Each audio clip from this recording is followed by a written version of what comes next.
The train station stranger. Let me tell you about the man I met at a train station bench, and how a simple act of kindness saved me from a choice I can't bear to think about.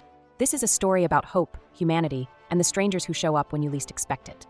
I sat there, cold wind biting my skin, clutching a crumpled note that felt heavier than paper should.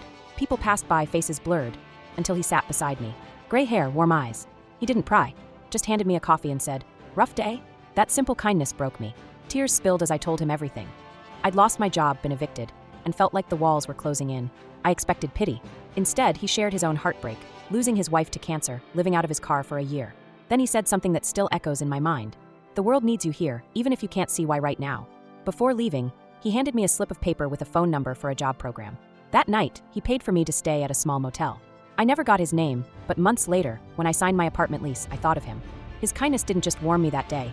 It pulled me back from the edge. Has a stranger ever changed your life?